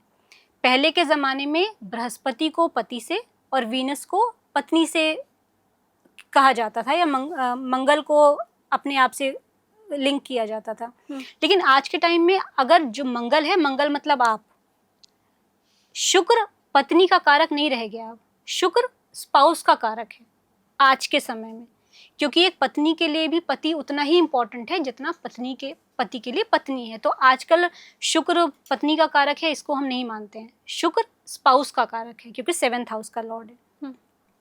तो इसीलिए पहले ये कहा जाता था कि मांगलिक दोष खराब है, क्योंकि अगर आपके 12th हाउस में मंगल बैठा है, 12th हाउस बेड प्लेजर्स का होता है, वहाँ अगर आपका मंगल जैसा गर्म प्लैनेट बैठा है तो फिजिकल इंटीमेसी में प्रॉब्लम आती है। तो अगर किसी पति को पुराने ज़माने में फिजिकल इंटीमेशन का सुख नहीं मिल रहा है तो भाई, और पत्नी खराब है आपके लिए, सही नहीं है। हाँ। लगन में बैठ जाएगा तो वो आपको ईगो दे देगा, और पुराने ज़माने में पत्नी का ईगो का मतलब है कि आप घर पे छोड़ के आओ अपना ईगो पति के सामने, तो फिर आपका ईगो चलेगा नहीं, तो फिर वो भी खराब है। हाँ। 4th हाउस में तो मंगल वैसे नीच का हो जाता है कि आप अपनी एनर्जी गलत जगह पे, क्योंकि मंगल को तो कीचड़ में चलने के लिए करे चाहिए ना, 4th हाउस में वैसे वो नीच का है तो खराब है। 7th हाउस में ऑफ कोर्स पार्टनर का है, तो किसी हस्बैंड को ऐसी पत्नी नहीं चाहिए जो डोमिनेटिंग हो। और 8th हाउस जो कि 7th हाउस से 2nd हाउस होता है, शादी का सुख, वहाँ भी अगर आपका मंगल बैठा है तो वहाँ भी गर्म प्लैनेट आपको परिवार का सुख नहीं देगा। तो पुराने ज़माने में पत्नी के चार्ट में अगर ये दोषाज हैं तो पत्नी आपके लिए ठीक नहीं है, क्योंकि आपको पत्नी से सारे सुख चाहिए। इसलिए पत्नी का कहते हैं कि उसकी रेमेडी कराओ ताकि वो हमारे लिए अच्छी हो। हस्बैंड ठीक है नहीं ठीक है उससे कोई फर्क नहीं पड़ता था पहले। हाँ। तो देश काल पात्र के हिसाब से आज ये चीज़ें एप्लीकेबल नहीं होती हैं। लेकिन आज ही हम देखते हैं कि फिर ऐश्वर्या राय की तो वैसे ही मंगल दोष होने के चलते पेड़ से विवाह कराया जाए या मंगल दोष के लिए उतनी ही पूजा पाठ कराया जाए, वो भी तब जब आप समझिए ना कि सदी के महानायक और इतना बड़ा परिवार आज के समय में ही तो ये चीज़ें कर रहा है। आधी से ज़्यादा चीज़ें ना आपके फेथ और विश्वास पे चलती हैं। तो अगर आपको लगता है, क्योंकि हो सकता है वो चीज़ आपके लिए प्रॉब्लमेटिक ना हो, 100% हो सकता है वो प्रॉब्लमेटिक नहीं हो आपके लिए, लेकिन अगर आपके वो सबकॉन्शियस माइंड में है ना, हाँ। तो वो आपको मैनिफेस्ट कर देगी। कहते हैं कि सारी ताकत आपके दिमाग में है, इसीलिए हम कहते हैं ना मैनिफेस्ट करना चाहिए। तो अगर आपके सामने प्रॉब्लम नहीं भी है और अगर आप उसको मैनिफेस्ट कर रहे हैं तो वो प्रॉब्लम बन जाएगी। बहुत अच्छी बुक है एक, the power of subconscious mind, Joseph Murphy ने लिखी है। तो वहाँ मैं सजेस्ट करूँगी आपके व्यूअर्स को कि वो ज़रूर पढ़ें कि आपके दिमाग में कितनी ताकत है। तो जब आपके प्रॉब्लम लाइफ में नहीं होती है ना, आप लाइफ में प्रॉब्लम से इतना सफ़र नहीं करते हैं जितना अपने दिमाग में करते हैं कि ऐसा होगा तो क्या होगा, ऐसे हो गया तो क्या हो गया। तो इंसान दिमाग में ज़्यादा सफ़र करता है। ठीक। तो मे बी वो जो ग्लिच होगी, जिन्होंने ये चीज़ें प्रैक्टिस की होंगी, हाँ। कि नहीं ऐसा कर लेते हैं, बाई चांस प्रॉब्लम आई। अब आज के टाइम में अगर आपने जो ऐश्वर्या राय का एग्जांपल दिया, हमें नहीं पता कि उनकी लाइफ में क्या चल रहा है, बट जो न्यूज़ हम सुन रहे हैं उसके हिसाब से प्रॉब्लम्स तो अभी भी चल रही हैं। तो क्या पेड़ से या घड़े से शादी करने के बाद प्रॉब्लम्स नहीं आई हैं? हाँ। ये क्वेश्चन है मेरा। ठीक है, तो एक बात मुझे तो समझ आई, जो मेरा टेक अवे है वो मैं आपको बता रही हूँ, आपने जो सीखा है वो आप लिखिए। मैंने ये सीखा कि मंगल दोष भी होता है और उस जमाने के हिसाब से जो रिसर्च की गई थी वो ठीक था, लेकिन वो रिसर्च आज के टाइम में एप्लीकेबल नहीं है। अब वो रिसर्च बीच में अटक क्यों गई, ज्योतिषियों ने आगे रिसर्च क्यों नहीं की, आज के ज़माने के हिसाब से क्यों नहीं की, वो मुझे लगता है एक अलग विषय हो जाएगा। लेकिन इसके साथ मैं ये भी समझना चाहूँगी कि मेरे जीवन में जो भी घटना घटित हो रही है, मेरे विवाह से लेके संतान से लेके तरक्की उन्नति, किसी का मुझे छोड़ के चले जाना, मेरे जीवन की जितनी भी घटनाएं हैं उन सब के पीछे क्या कुंडली और ज्योतिष है? बिल्कुल है, 100% है। ज्योतिष का बेसिक मोटिव ही यही था कि चीज़ें कैसे अनफोल्ड होने वाली हैं वो बताया जा सके। आप ज्योतिषी के पास क्यों जाते हैं? एक तो सबसे जो बेसिक चीज़ है, जब आप सारी चीज़ों से हार जाते हैं, आपको नहीं पता कि क्या करना है, परेशानी में आप ज्योतिषी के पास जाते हैं। शायद इस वजह से आपको लगता है कि कुछ अच्छा ही बताया जाए। और आई थिंक जितने भी लोग ज्योतिषी के पास जाते होंगे वो ये सोच के नहीं जाते होंगे कि क्या प्रॉब्लम है वो बताए, उनको है कि कुछ अच्छा ही बता दीजिए। हाँ। प्रॉब्लम सुनना नहीं चाहता कोई। हाँ, हम जाते ज्योतिषी के पास हैं, लेकिन मन में धारणा ये होती है कि ये मैजिशियन है, कोई तो मैजिक ऐसा बताएंगे, छड़ी घुमाएंगे कि सारे दुख कष्ट दूर हो जाएंगे। एब्सोल्युटली। हाँ। जितनी भी चीज़ें एक इंसान की चार्ट में हैं वो बिल्कुल डिकोड की जा सकती हैं। इंसान झूठ बोलता है, चार्ट झूठ नहीं बोलता है। आपका चार्ट में अगर कुछ दिख रहा है ना, आप कितना भी कह लो कि नहीं नहीं ऐसा तो नहीं है, वो है। क्योंकि इंसान ही झूठ बोलेगा, चार्ट झूठ कभी नहीं बोलता है। और चार्ट के हिसाब से चीज़ें डिकोड होती हैं। अभी प्रॉब्लम यहाँ पे ये है कि लोग सोचते हैं कि जब सब कुछ पहले से ही तय है तो फिर ज्योतिषी को दिखा के क्या फ़ायदा। जो हमारा चार्ट है, 12 घर आकाश को जो 12 भागों में बांटा गया, उसमें सारी चीज़ें पहले से नहीं तय हैं। हर घर का अपना एक महत्व है। उस चार्ट को भी हम कई तरीके से बांट सकते हैं। 4 तत्व हैं, उस हिसाब से बांट सकते हैं। चर, स्थिर, द्विस्वभाव राशियां हैं, उसके हिसाब से बांट सकते हैं। तो हर चीज़ है। और सबसे बड़ी चीज़ जो चार्ट में वो होती है कि आपके 3, 6, 10 ये जो घर होते हैं ये चॉइसेस के हाउस होते हैं। तो कुछ चीज़ें आप बदल नहीं सकते, जैसे आपका 5th हाउस और 9th हाउस। 5th हाउस और 9th हाउस आपके पूर्व पुण्य दिखाता है। तो जो आप पुरानी लाइफ से लेकर आए हैं उस पर आपका कोई बस नहीं है। नवा हाउस या 5th हाउस लेकर आए हैं तो कोई कुछ नहीं कर सकता उसमें आपका। उसमें आप अभी जो कर रहे हैं उसी की वजह से आगे चीज़ें होंगी, अनफोल्ड होंगी। लेकिन जैसे आपकी स्किल्स हैं, 3rd हाउस, आपको किसी भी इंसान में सिर्फ एक स्किल नहीं होती है, बहुत सारी होती हैं। कोई आर्टिस्ट भी होता है, राइटर भी होता है, बिजनेस माइंड भी होता है। वहाँ पे चॉइस मिलती है कि क्या आपको ये करना चाहिए या ये नहीं करना चाहिए। अब कोई चंद्रमा लेके आया हुआ है अपने दशांश में और कह दे कि मैं रियल स्टेट एजेंट बन जाऊँ। रियल स्टेट एजेंट के लिए राहु चाहिए, मंगल चाहिए। तो आपका इंटरेस्ट है बिकॉज आपके घर में सब कर रहे हैं, आपको लग रहा है इसमें पैसा है, लेकिन आप नहीं कर सकते वो। एस्ट्रोलॉजर आपको यही गाइड कर सकता है कि भाई तुम्हारा ये सही नहीं है, तुम्हारा ये सीए का चार्ट है या ये आपके काउंसलर का चार्ट है, आप इसमें करो। ये है गाइडेंस। बट अगर आप कहोगे कि नहीं मुझे तो रियल स्टेट में पैसा दिख रहा है, बट आप में वो स्किल नहीं है, आप में वो चार्ट में नहीं हो रहा है, तो आप वो नहीं कर सकते। गाइडेंस यहाँ पे आएगी। ठीक उसी तरह से 7वां घर, अगर आप ज्योतिषी के पास जाओगे और कहोगे कि मुझे शादी करनी है, मेरी शादी हो नहीं रही है, ज्योतिषी आपको ये गाइड कर सकता है कि देखो आप शादी मत करो क्योंकि आपका ऐसे ऐसे चीज़ें हैं। अगर आप शादी करोगे तो वो रिजल्ट आउटपुट अच्छा नहीं देगी, क्योंकि अगर आउटपुट अच्छा चाहिए तो उसके लिए वो ग्रह पूर्व पुण्य चाहिए। तो एस्ट्रोलॉजर आपको गाइड कर सकता है कि देखो आप शादी नहीं करो तो अच्छा है, वरना फिर वाइफ आएगी या हस्बैंड आएगा, वो लिटिगेशन करेगा, झगड़े होंगे, घर में आपके अशांति फैलेगी। बट अगर आपको फिर भी शादी करनी है तो कोई रोक नहीं सकता। पर शादी तो सबको करनी है। नहीं, शादी तो सबको करनी है, लेकिन हर इंसान चार्ट में आपने देखा होगा बहुत सारे शादी तो सभी करते हैं, क्या सब खुश हैं? सबको सब खुश नहीं है ना। हाँ। कुछ लोग जो बहुत खुश हैं, जिनके पार्टनर्स बहुत अच्छे हैं या बच्चे बहुत अच्छे हैं, बच्चे भी तो सभी के हैं, बट समस्या ये है कि बच्चे हैं बात नहीं सुनते हैं या बिहेव ठीक से नहीं करते हैं। वाइफ है या हस्बैंड है वो मे बी चीटिंग कर रहे हैं या वो ठीक से बिहेव नहीं कर रहे हैं, रिस्पेक्ट नहीं कर रहे हैं। हाँ। तो शादी सबके लिए एक कंपेनियनशिप नहीं है, कईयों के लिए बंधन भी होता होगा, सफोकेशन भी होती है। कई लोग डिवोर्स के बाद बहुत खुश हो जाते हैं। तो एस्ट्रोलॉजर आपको ये गाइड कर सकता है कि शादी के बाद क्या चीज़ें अनफोल्ड हो रही हैं। शादी करोगे तो ये रिजल्ट आएंगे, नहीं करोगे तो शायद ज़्यादा सुखी रहोगे, डिपेंडिंग ऑन योर चार्ट। अब आपको बात माननी है या ये होता है चॉइसेस का हाउस। यहाँ पे आप ये नहीं कर सकते हैं कि अरे ये तो पहले से लिखा था। आपने गाइडेंस ले ली, आपने शादी नहीं की, हो सकता है आप ज़्यादा सुखी हों। या कई लोग ऐसे होते हैं जो शादी नहीं करना चाहते हैं, लेकिन उनको ये गाइडेंस मिलती है कि तुम जो इतना स्ट्रगल कर रहे हो, तुम्हारा जो भाग्योदय होगा वो तुम्हारी वाइफ के आने से होगा, डिपेंडिंग ऑन 7th और 5th और 9th का कनेक्शन। और वो लोग शायद शादी जब कर लेते हैं गाइडेंस की वजह से, उनकी लाइफ चेंज हो जाती है। तो एस्ट्रोलॉजर आपको गाइड कर सकता है, और एस्ट्रोलॉजी का पर्पस भी यही होना चाहिए, जो कि असली पर्पस यही है। बट आजकल तो जो फियर मॉन्गरिंग हो रही है, हाँ। उसके चलते चीज़ें तो कुछ अलग ही हो रही हैं। जैसे आपने हस्बैंड वाइफ की बात की, मैंने कहीं तो कुछ रील देखी थी कि कोई कह रहा है कि अगर औरतों को पैसे चाहिए तो आप पति के पैर दबाते रहो।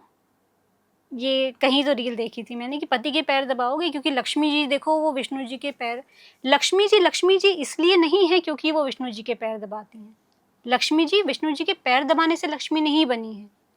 यहाँ पे लक्ष्मी आप सिर्फ जो पैसे से कर रहे हैं, ये जो चीज़ें, ये हमारी माइथोलॉजी, हमारे जो स्क्रिप्चर्स है ना, उनके इतना नेगेटिवली इनको प्रमोट किया जा रहा है कि पैर दबाओ तो ये होगा। नहीं, ये तो फिर आप हमारी जो एंशियंट चीज़ें हैं उनको गलत तरीके से कर रहे हैं। तो just for the sake of content जो चीज़ें हो रही हैं, वो कभी कभी ना बहुत, जैसे आपने स्टार्टिंग में मेरे से पूछा था, वो मुझे एक्चुअली दुखी करती हैं कि आप just for the sake of content कुछ भी कह रहे हैं, और जिसे कुछ नहीं पता है वो उसको फॉलो भी कर रहा है। तो बहुत सी चीज़ें हैं। शनि हमेशा बुरा नहीं होते हैं, राहु केतु हमेशा ख़राब नहीं होते हैं। मंगल से अगर आप घबरा रहे हैं तो उससे भी घबराने की ज़रूरत नहीं है। रेमेडीज़ काम करती हैं, क्योंकि मुझे लगता है ये आज का जो यूथ है, जेनजी है, उसके दिमाग में बहुत बैठा हुआ है कि ये तो सब बेकार की चीज़ें हैं, हम नहीं मानते हैं इसे। तो रेमेडीज़ काम करती हैं, बस वो आपके लिए उपयुक्त होनी चाहिए, ये दिखाना ज़रूरी है। मुझे एक बात आप और बताइए, ये क्या भ्रांति है या वाकई सच्चाई है? आज से नहीं, दशकों से, सदियों से हम ये मान के चले आ रहे हैं कि कुंडली मिलाकर ही विवाह करना चाहिए, और कुंडली मिलाकर किया गया विवाह सबसे ज़्यादा उपयुक्त होता है। इसके आगे बहुत से सवाल हैं मेरे, लेकिन पहले तो आप ये बता दें कि कुंडली मिलाकर विवाह किया गया विवाह सबसे उपयुक्त होता है, और कुंडली मिलाकर ही विवाह हो, इसमें कितनी सच्चाई है? पहले के ज़माने में जो कुंडली मिलान होता था, जैसे मैंने आपको पहले ही बोला कि देश काल पात्र के हिसाब से चीज़ें बदलती हैं। आज के टाइम पे जो भी ज्योतिषी सिर्फ वो कंप्यूटर से मैच मेकिंग कर लेते हैं, या बहुत सारी जगह आपने ये भी सुना होगा कि हमने तो चार्ट मिला के शादी की थी, फिर भी शादी नहीं चली, या शादी टूट गई, या डिवोर्स हो गया, या बच्चे नहीं हो रहे हैं। ऐसा क्यों हो रहा है? शादी का जो बेस होता है, वो जो पहले के ज़माने में था कि आपने चंद्रमा से नक्षत्र देख के 26 गुण, 28 गुण, 32 गुण मिला लिए तो आपकी शादी चलेगी। बहुत सारे लोग जिनके 28-32 गुण मिले होते हैं, उनके भी डिवोर्सेस हो जाते हैं, क्योंकि जो बेसिस है हमारे कुंडली मिलान का, बहुत सारे जो ज्योतिषी हैं आज भी, वो सिर्फ वही पुराना वाला जो बेस है वो लेके चल रहे हैं। आज के टाइम पे ये एप्लीकेबल नहीं है, क्योंकि पहले के टाइम पे जो मिलान होता था वो एक आदमी को उसके बेनिफिट को ध्यान में रख के किया जाता था। आज के टाइम पे बहुत से लोग कहते हैं कि नाड़ी दोष नहीं होना चाहिए, नाड़ी दोष होगा तो बच्चे नहीं होंगे, लेकिन मेरे अपने ऐसे कई केसेस हैं जिसमें नाड़ी दोष नहीं था, कुंडली मिलान है, 30-32 गुण मिले हुए हैं, फिर भी प्रॉब्लम है बच्चों में, क्योंकि जो हमारा कॉन्सेप्ट है कुंडली मिलान का वो सही नहीं है। सबसे पहले तो अगर आप नाड़ी दोष देख रहे हैं, बच्चे जो है ना, जो कहते हैं ना ये हमारा वंश बढ़ाएगा, तो जो वंश बढ़ाने का कारक होता है वो है सूर्य। आपने कुंडली मिला ली, 32 गुण मिला लिए, नाड़ी दोष देख लिया, लेकिन आपके चार्ट में सूर्य खराब है, आपका वंश, आपके बच्चे वैसे ही खराब होंगे। तो सिर्फ नाड़ी दोष पे अगर आप जाएंगे और चंद्रमा नहीं देखेंगे, सूर्य नहीं देखेंगे, तो हर एक प्लैनेट किसी ना किसी चीज़ का कारक होता है, वो आपका वैसे ही खराब है। दूसरी चीज़ जो आजकल मैंने कुंडली मिलान में देखी है वो ये है कि कुछ चीज़ें जो पुराने बेस पे सेट हैं कि ये होना चाहिए, ये नहीं होना चाहिए। आजकल जो कॉन्सेप्ट है पति पत्नी एक दूसरे के पूरक होते हैं, ये अब इम्प्लीमेंट हो रहा है। पहले के टाइम पे पति पत्नी एक दूसरे के पूरक होते थे, वो भी सही था, लेकिन वो किस लिए कि हस्बैंड या जो आदमी है घर का वो बाहर की चीज़ें देखता था, औरतें घर संभालती थीं, तो दोनों ने अपने अपने रोल डिवाइड कर रखे थे, इसलिए वो एक दूसरे के पूरक थे कि जो तुम नहीं कर रहे हो वो मैं कर रही हूँ, जो मैं नहीं कर रही हूँ वो तुम कर लो। आज के टाइम पे जो पूरक हैं वो एक दूसरे की कमियां अगर आप समेटते हैं, संभालते हैं, क्योंकि आजकल हस्बैंड और वाइफ दोनों इक्वल हैं। ये नहीं कह सकते कि आजकल भी सिर्फ औरतों का काम घर संभालना है, तो आज के टाइम पे अगर हम कहेंगे कि पति और पत्नी एक दूसरे के पूरक हैं, तो कैसे कि जो तुम नहीं कर सकते वो मैं कर लेती हूँ। इसीलिए जो कुंडली मिलाने का जो बेसिस है, आधार है, वो चेंज होना चाहिए। चेंज इन द सेंस कि अगर आपके लगन में वीनस बैठा है या मून बैठा है और मेरे भी वीनस या मून बैठा हुआ है, हम दोनों एक ही नेचर के हो गए। अगर कोई ऐसी परिस्थिति आई जिसमें लगन में मंगल की ज़रूरत है, तो हम दोनों ही नहीं कर पाएंगे। हम दोनों एक दूसरे को ब्लेम करेंगे कि तुम कर सकते थे, तुम कर सकते थे। हाँ। एनर्जी डेफिसिट जो वर्ड है कि मेरी कुंडली में जो एनर्जी कम है, आपकी कुंडली में अगर वो एनर्जी है तो हमारा मैच है। इस बेसिस पे हमें कुंडली मैच करनी चाहिए। जैसे मैंने आपको पहले बोला कि अगर किसी के नवांश के लगन में बृहस्पति है, उसकी शादी आप किसी ऐसे इंसान से करा दीजिए जिसके लगन में भी बृहस्पति, दोनों आपस में ही क्लैशेस में रहेंगे। लेकिन आपको वो एनर्जी बैलेंस जब करनी है कि अगर मेरे पास कुछ नहीं है, तुम मुझे वो समझा सको। तुम्हारे लगन में चंद्रमा है लेकिन मेरे लगन में मंगल है, तो जहाँ तुम्हें ज़रूरत होगी वो मैं काम करूँगा। तो जो बेसिस है ना कुंडली मैच मेकिंग का, वो सेम एनर्जी को साथ में लाने की जगह एनर्जी डेफिसिट जो है एक दूसरे के चार्ट में, उसको साथ में लाएं, तब जाके आप एक दूसरे के पूरक बनते हैं। इसीलिए कहते हैं कि लोग कहते हैं कि हमारे इंटरेस्ट सिमिलर होने चाहिए, हमारी हॉबीज सिमिलर होनी चाहिए, लेकिन ज़्यादातर रिलेशनशिप वो टिकते हैं जहाँ पे दो लोग एक दूसरे से एब्सोल्युटली ऑपोजिट हों। वरना दोनों एक ही चीज़ में जब मास्टर होंगे तो जो काम करना है वो करने के लिए कोई होगा नहीं, दोनों एक दूसरे पे ब्लेम करेंगे। अदरवाइज आप कह सकते हैं कि ठीक है मैं बाहर देख रहा हूँ, तुम घर में देख लो। अब ये मैसेज तो जो आपका है वो ज्योतिषियों के लिए है फिर, क्योंकि ये कुंडली मिलान का काम तो उन्हीं का है। और फिर अगर ज्योतिषी ही गलत कर रहे हैं तो उसमें तो फिर बेचारा आम आदमी क्या करे। हम तो एक्सपर्ट समझ के ही कुंडली लेके जाते हैं, और अभी भी अगर कुंडली वो 100 साल पुराने हिसाब से ही मिलाई जा रही है तो फिर मुझे लगता है रिसर्च की इसमें ज़रूरत है। अब एक चीज़ आप और बताएं, क्योंकि ग्रहण हर साल ही पड़ता है, कुछ भारत में दृश्य होता है, कुछ नहीं होता है, लेकिन जो ग्रहण भारत में नहीं भी दिखाई देता है उसमें भी मंदिरों के पट बंद होते हैं, भगवान को भोग नहीं लगाया जाता है, उसमें भी एक शुद्धि का समय होता ही होता है। तो मंदिर तो उस हिसाब से चलते हैं, तो जब भगवान उस हिसाब से चल रहे हैं तो हमें लगता है हमें भी उस हिसाब से चलना चाहिए। जब प्रभु का द्वार बंद कर दिया जाता है, पट बंद कर दिया जाता है, तो हमें लगता है हम भी फिर घर में बैठ जाएं। उन्हें भोग लगाने के लिए मना कर दिया जाता है तो हमें लगता है फिर हम भी अन्न ग्रहण ना करें। तो ये ग्रहण के समय, और खासकर जो गर्भवती स्त्रियों को और बुजुर्गों को लेकर के जो बताया गया है कि भाई ये करो ये मत करो, तो उसमें भी कुछ सच्चाई है, या समय के साथ आप कह रही हैं कि 2025 है तो उसमें भी बदलाव करो? देखिए, कुछ चीज़ें हम अपने फेथ पे करते हैं। साइंटिफिकली तो ये सोलर एक्लिप्स, लूनर एक्लिप्स हर साल होता है, लेकिन जब स्पिरिचुअल एंगल की बात आती है तो हमारे लिए जो प्लैनेट्स हैं वो किसी न किसी चीज़ को डिनोट करते हैं। तो जब ग्रहण लग रहा है, जैसे सूर्य ग्रहण हो रहा है या चंद्र ग्रहण हो रहा है, ग्रहण लगना अपने आप में एक ऑस्पिशियस चीज़ नहीं है। इसलिए जब हम ये मानते हैं कि ये एक ऑस्पिशियस चीज़ नहीं है, तो इस दौरान कोई ऑस्पिशियस चीज़ नहीं करनी चाहिए, ये हमारा मानना है। क्योंकि जब ग्रहण लग रहा है, भगवान को भोग नहीं लग रहा है, मंदिरों के पट बंद हैं, तो हमें तो अनाज और पानी देने वाले ही भगवान हैं। तो ये एक स्पिरिचुअल कॉन्सेप्ट भी है कि जब हम भगवान को भोग नहीं लगा रहे हैं, जब हम पूजा नहीं कर रहे हैं, जब भगवान भूखे रह सकते हैं तो हम क्यों नहीं रह सकते। वे भगवान के भूखे रहने का कॉन्सेप्ट भी बहुत सारे लोग, जिन लोगों ने अपने घर में प्रॉपर लड्डू गोपाल स्थापित किए होंगे, मेरे ख्याल से आपको भी पता होगी, बहुत सारे लोग जिन्होंने लड्डू गोपाल अपने घर में स्थापित किए हैं, वो प्रॉपर उनके सोने का, जगने का, ठंड में उनको स्वेटर और कंबल पहनाने का। हाँ, कहीं जाते हैं तो लेके भी जाते हैं कि हम उन्हें घर में अकेला नहीं छोड़ेंगे। तो ये जो कॉन्सेप्ट है कि जब ग्रहण लग रहा है, सूर्य या चंद्रमा ये हमारे डेटीज की ही कैटेगरी में आते हैं क्योंकि हम उन्हें पूजते हैं। तो जब भगवान पे ग्रहण लग रहा है, ये एक ऑस्पिशियस इवेंट नहीं है, इस वजह से ये सारी चीज़ें आई हैं। और सिर्फ एक स्पिरिचुअल फेथ भी होता है, और हमारे जो पहले के ज़माने से ऐसी बहुत सारी चीज़ें हो रही हैं जिसमें लॉजिक नहीं है, लेकिन क्योंकि वो सही नहीं है, उसे किसी न किसी धार्मिक या स्पिरिचुअल एंगल से जोड़ दिया जाता है ताकि लोग उसको फॉलो करें। और ऐसी बहुत सारी चीज़ें हैं। कुछ रैपिड फायर भी मैंने आपके लिए तैयार किया है, जो आपको फटाफट हाँ या नहीं में जिसका जवाब देना है, या वन लाइनर हो सकता है। उसके ऊपर मैं आऊँ उसके पहले एक और मुझे आप आखिरी सवाल का जवाब दे दें कि क्या सभी ज्योतिषी 100% सही होते हैं? देखिए, ये वैसे ही सवाल हो गया कि क्या सारे डॉक्टर सही इलाज करते हैं, क्योंकि आपका इंटेंशन क्या है उस प्रैक्टिस से, ये बहुत मायने रखता है।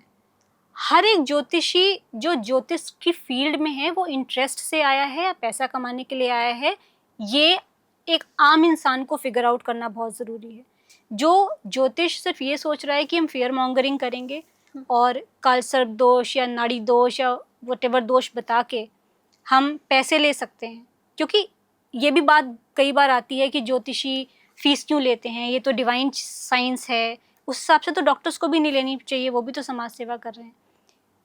गुरु दक्षिणा का जो दक्षिणा वर्ड है ये आज से नहीं चली है, ये आपके नॉर्मल भी कहा जाता है, हमारे बड़े बुजुर्ग भी कहते थे कि अगर आप किसी से एस्ट्रोलॉजिकली, चाहे वो ब्राह्मण हो चाहे कोई ज्योतिष हो, अगर वो आपको कुछ दे रहा है तो आपकी जो भी कैपेसिटी है आप उसको दक्षिणा दीजिए, क्योंकि वो बिना दक्षिणा के फलित नहीं होता। और ये स्क्रिप्चर्स में लिखा है, इसमें कोई ऐसी मिथ वाली बात नहीं है। लेकिन आज के टाइम में जो एक दक्षिणा का कॉन्सेप्ट है, जिसे हम फीस कहते हैं, आज के टाइम में डॉक्टर्स को फीस देने में प्रॉब्लम नहीं है, लेकिन एस्ट्रोलॉजर्स को फीस देने में लोगों को प्रॉब्लम है। हाँ। लेकिन यहाँ पे फीस जो दक्षिणा देने के बाद आप किस ज्योतिषी के पास जा रहे हैं, और ये भी शायद आपको थोड़ी अजीब लगे कि आपके चार्ट के कॉम्बिनेशन ही आपको अच्छे या बुरे ज्योतिषी के पास लेके जाते हैं। अगर जैसे मैंने कहा आपका 5th और 9th हाउस अच्छा नहीं है तो आप ऐसे ही ज्योतिष के पास जाएंगे जो आपका फ़ायदा उठा सके। लेकिन अगर आपका 9th और 5th हाउस अच्छा है तो आप ऐसे ज्योतिषी के पास जाएंगे जिसकी बात मान के आपकी ज़िंदगी बदल सकती है, क्योंकि वो आपको गाइड ही करेगा। हाँ। ज्योतिष हो, पहले ज्योतिषियों को ज्योतिषी नहीं बोला जाता था, पंडित बोलते थे या गुरु बोलते थे। वो आपको सिर्फ गाइडलाइंस देते हैं और गाइडलाइंस से ही लोगों के जीवन बदलते हैं। तो मैं ये नहीं कह सकती कि सारे ज्योतिषी सही होते हैं या सारे ज्योतिषी गलत होते हैं। जो लोग इस विद्या को लोगों की भलाई के लिए इस्तेमाल कर रहे हैं, लेकिन क्योंकि भलाई के लिए ज्योतिष इतना वास्ट सब्जेक्ट है कि रिसर्च में टाइम लगता है, और कोई भी चीज़ जब आप किसी को दे रहे हैं तो उसको देने के लिए आपको भी समय चाहिए।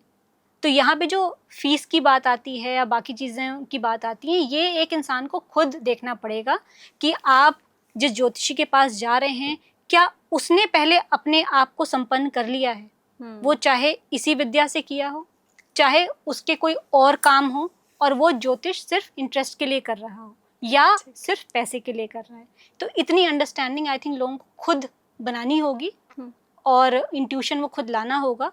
अदरवाइज ज्योतिषीय रेमेडी के नाम पे भ्रम फैलाने वालों की आजकल आप देख रहे हैं कमी नहीं है। मैंने पहले भी कहा था, फिर से रिपीट कर रही हूँ कि मेरा 9th हाउस जरूर अच्छा है, तभी मैं आपके पास आई हूँ। और जैसा आपने कहा कि तभी आप ऐसे ज्योतिषी के पास पहुंचते हो जिसके ज्ञान से आपके जीवन में परिवर्तन होता है। तो आज के इस पॉडकास्ट से आप सभी के जीवन में मैं ये जरूर मानती हूँ कि एक बहुत शानदार, बहुत सकारात्मक परिवर्तन जरूर होने वाला है, और कुछ नहीं तो कम से कम ज्ञान चक्षु तो आज खुल ही रहे हैं। अब फटाफट से हम रैपिड फायर भी कर लेते हैं। कुछ सवाल है। पहला, टूटता तारा देख के कुछ मांगने से वो विश पूरी हो जाती है? नहीं, ऐसा एस्ट्रोलॉजिकली कहीं नहीं है।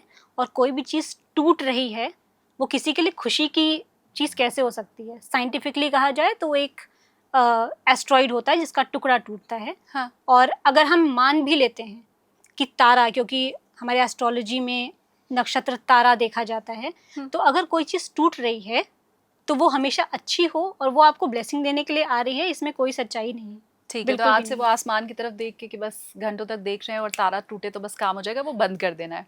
बिल्ली का रास्ता काटना, खासकर काली बिल्ली का रास्ता काटना, अशुभ होता है?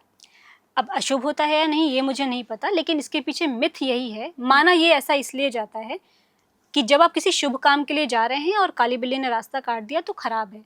खराब क्यों है या होता है या नहीं होता ये मुझे नहीं पता, लेकिन इसके पीछे का कॉन्सेप्ट ये है कि जो बिल्ली है वो कहीं ना कहीं आपके राहु को डिनोट करती है, काला रंग शनि को डिनोट करता है। राहु क्विक चीज़ें करता है। उसके अलावा जब आप किसी शुभ काम के लिए जा रहे हैं और आप बिल्ली देखते हैं, बिल्ली बेसिकली जिस प्रजाति की होती है वो कार्निवोरस होते हैं, मांस खाने वाले। जब भी आप किसी अच्छे काम के लिए जा रहे हैं, पहले अच्छी चीज़ों को सात्विक से जोड़ा जाता था। पहले के ज़माने में जो तामसिक चीज़ें होती थी उनको शुभ नहीं माना जाता था। और क्योंकि बिल्ली एक ऐसा जानवर है जो तामसिक होता है, इस वजह से ऐसी बिल्ली, वो भी राहु जो कि क्विक, भ्रम देता है, तो अच्छे काम के लिए जाते समय तमस की चीज़ें देखना या भ्रम की चीज़ें देखना अच्छा नहीं माना जाता है। शायद इस वजह से ये चीज़ें कॉन्सेप्ट में आई होंगी, लेकिन साइंटिफिकली रीज़न क्या है वो मुझे हाँ। कोई ऐसा प्रूवन नहीं है। रात के समय नाखून नहीं काटना चाहिए या कुछ खास दिन अलग अलग जगहों पर बनाए गए हैं, कहीं शनिवार, कहीं सोमवार, बृहस्पतिवार की नाखून बाल नहीं काटना चाहिए? ये भी अपने अपने फेथ की बात है, कोई सैटरडे को नहीं काटता है, कोई थर्सडे को नहीं काटता है, लेकिन जो एस्ट्रोलॉजिकली इसका कोई बेस नहीं है। ये चीज़ें, जैसे मैंने आपको कहा कि हमारे पुराने ज़माने से जब भी किसी चीज़ को इम्प्लीमेंट करवाना होता था, हम उसे धर्म से जोड़ देते थे कि लोग उसको फॉलो करेंगे। तो पहले के टाइम में लाइट वगैरह होती नहीं थी, और रात में अगर आप नाखून काटेंगे तो वो उड़ सकता है, गिर सकता है और खाने में जा सकता है। इस वजह से पहले कहा जाता था कि शाम ढलने के बाद, सूर्य ढलने के बाद नाखून नहीं काटने हैं। तो इसके पीछे सिर्फ इतना ही कॉन्सेप्ट है और कुछ नहीं। अब लाइट्स आ गई हैं, नाखून काट सकते हैं शाम को। कांच टूटना, शीशे का टूटना शुभ मानते हैं? जी हाँ, कांच टूटने को शुभ इसलिए मानते हैं क्योंकि कांच में राहु की एनर्जी होती है। जब भी ग्लास ब्रेक होता है तब एक एनर्जी राहु की रिलीज होती है। तो कांच टूटने को अच्छा इसलिए कहते हैं कि जो राहु है, जैसे आपने कहा राहु अच्छा नहीं होता है, और टूट के जब निकल जाएगा तो कोई नेगेटिव एनर्जी रिलीज होती है, इसलिए कांच के टूटने को बहुत सारे लोग अच्छा मानते हैं। किसी को अगर लांग जाएंगे, वो टप्पा खाना जो कहते हैं ना, तो किसी को लांग जाएंगे तो उसकी हाइट नहीं बढ़ेगी? नहीं, जो लांघने का कॉन्सेप्ट है हमारे माइथोलॉजी में या हमारे पुराणों में, किसी भी चीज़ को लांघना अपमान कहा जाता है। तो आप चाहे खाने को लांघिए या किसी इंसान को लांघिए, उसको हम अपमान की दृष्टि से देखते हैं कि आप उसका सम्मान नहीं कर रहे हैं, क्योंकि आप पैरों से उसको लांघ के जा रहे हैं। इस अपमान को ना करना, चाहे वो खाने का हो, निरादर ना किया जाए, इस वजह से ये चीज़ें हो गई हैं। क्योंकि बच्चे आजकल एक दूसरे को लांघ के पहले भी करते थे। हाँ। तो इस वजह से कहा गया कि हाइट नहीं बढ़ेगी। हाँ। इसके साथ दोबारा भी लांग जाते हैं, दोबारा वापस से लांगो तब फिर बढ़ेगी। बट इसके अलावा खाना खिलाने के लिए, अब आप कहें कि माएँ कहती हैं कि लेट के खाना मत खाओ, कुत्ते के पेट में जाएगा। हाँ। बिना खाए सोओगे तो भूत आ जाएगा। तो कुछ चीज़ें इसलिए भी इम्प्लीमेंट की जाती हैं कि वो हो जाए, अदरवाइज ऐसा कोई साइंटिफिक या एस्ट्रोलॉजिकल पर्सपेक्टिव नहीं है इसमें। आंख फड़कना शुभ या अशुभ है? देखिए, आंख फड़कना अगर कभी कभी हो रहा है तो इसके पीछे कहते हैं कि औरतों की अगर बाईं फड़के तो अच्छा होता है, आदमियों की दाईं आंख फड़के तो अच्छा है। समटाइम्स ये एप्लीकेबल होता भी नहीं है, और अगर ये बार बार हो रहा है तो मतलब कोई न्यूरोलॉजिकल डिसऑर्डर है, आपको डॉक्टर को दिखाना चाहिए। रात के समय झाड़ू लगाने से लक्ष्मी जी अप्रसन्न हो जाएंगी, चली जाएंगी?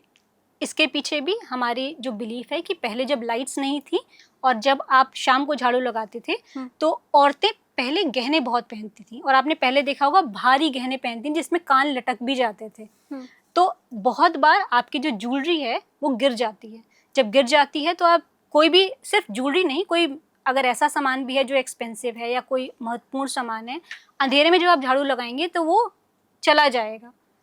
इस वजह से रात में झाड़ू लगाना मना कर किया जाता है कि अगर मान लीजिए आपका गोल्ड ही गिर गया और अगर आपने झाड़ू में वो निकाल दिया तो लक्ष्मी जी चली ही गई। बट अभी बेसिकली ऐसे माना जाता है कि शाम को, क्योंकि जब कहते हैं ना शाम को दिया बत्ती का समय होता है, तो उस समय कहते हैं कि लक्ष्मी जी के आने का समय है। तो जब कोई आ रहा है तो आप कचरा बाहर मत निकालिए। तो ये एक बहुत बेसिक कॉन्सेप्ट है कि सफाई हमेशा सुबह होनी चाहिए, शाम को नहीं। जब आप सुबह उठते हैं तो जो नित्य कर्म है, आपने खुद की सफाई करनी है, नहाना धोना है, घर की सफाई करनी है, ये सुबह होना चाहिए, शाम को नहीं। ठीक है। अगर छींक आ जाए तो यात्रा टाल देनी चाहिए? नहीं, आपको डॉक्टर को दिखाना चाहिए अगर बार बार आ रही है। ठीक है। नजर क्या लगती है? जी, नज़र ज़रूर लगती है, और नज़र के पीछे एस्ट्रोलॉजिकल भी कॉन्सेप्ट हैं कि अगर आपके चार्ट में कुछ ऐसे कॉम्बिनेशन हैं कि शनि की वजह से, बेसिकली जब आपका शनि उतना स्ट्रॉन्ग नहीं होता है तो ऐसे लोग प्रोन टू नज़र हो जाते हैं, उनको टोक जल्दी लग जाती है। तो नज़र का कॉन्सेप्ट बिल्कुल सही है। उसके लिए आपको अपना शनि मजबूत करना है कि कुछ भी हो जाए, जब शनि अच्छा है तो आप पे कुछ असर नहीं करता। ठीक है। आखिरी सवाल, क्या रात के समय तुलसी जी में पानी नहीं देना चाहिए? देखिए, रात के समय सिर्फ तुलसी जी ही नहीं, फॉर डैट मैटर किसी भी प्लांट में पानी नहीं देना चाहिए। इसके पीछे साइंटिफिक रीज़न है, क्योंकि इवापोरेशन नहीं होता है, धूप नहीं होती है, तो जो मॉइस्चर होता है वो इवापोरेट नहीं हो पाता है। इस वजह से पौधों के सड़ने की या गल जाने की या खराब होने की टेंडेंसी ज़्यादा होती है।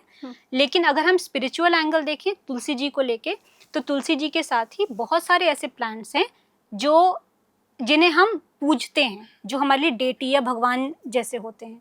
और ये माना जाता है, मान्यता होती है कि जब रात में इंसान सो रहे हैं तो भगवान भी सो रहे होते हैं। तो जब इंसान को कोई नींद से जगाए तो उसे परेशानी होती है, तो जो हमारे देवता रात में सो रहे हैं हाँ। तो उनको भी डिस्टर्ब नहीं करना चाहिए। तो इसके पीछे साइंटिफिक और स्पिरिचुअल दोनों ही रीजन। हाँ, वो पानी डाल करके हम जगा दे जैसे सुबह सुबह पानी का छींटा डाल के आपको जगाया जाता है। बहुत शुक्रिया आकांक्षा जी, मुझे पूरी उम्मीद है कि आज के इस पॉडकास्ट के बाद हम ज्योतिष को एक अलग नज़र से देखेंगे, एक अलग पहलू हमने ज्योतिष का आज जाना है। फिर भी मैं ये मान के चल रही हूँ कि ऐसे बहुत से सवाल हैं जो रह गए होंगे हमारे बीच में, जो मैं नहीं पूछ पाई होंगी, और वैसा कोई भी सवाल जिसे लेके आपके मन में कोई भी शंका है और आप आकांक्षा जी से पूछना चाहते हैं, प्लीज़ आप मुझे कमेंट सेक्शन में ज़रूर बताइए। अगली बार जब मेरी मुलाकात होगी आकांक्षा जी से, जब मेरा 9th हाउस अच्छा होगा और मैं दोबारा उनके पास आ पाऊंगी या मिल पाऊंगी, तो ज़रूर उन सवालों को हम शामिल करेंगे अपने अगले पॉडकास्ट में। फिलहाल आज आपने ये जो ज्ञान चक्षु हम सबके खोले हैं उसके लिए बहुत धन्यवाद आपका। Thank you Shalini. और मैं आपके व्यूअर से ये बोलना चाहूँगी कि अगली बार जब आप ऐसी कोई रील देखें, पूछें क्यों। ये क्यों बहुत ज़रूरी है कि हाथ में काला धागा नहीं पहनना है, गले में लाल धागा नहीं पहनना है, क्यों। ये क्यों जब हम पूछना शुरू कर देंगे तो शायद एस्ट्रोलॉजी के कॉन्सेप्ट लोगों के लिए क्लियर हो जाएंगे। धन्यवाद आपका। Thank you.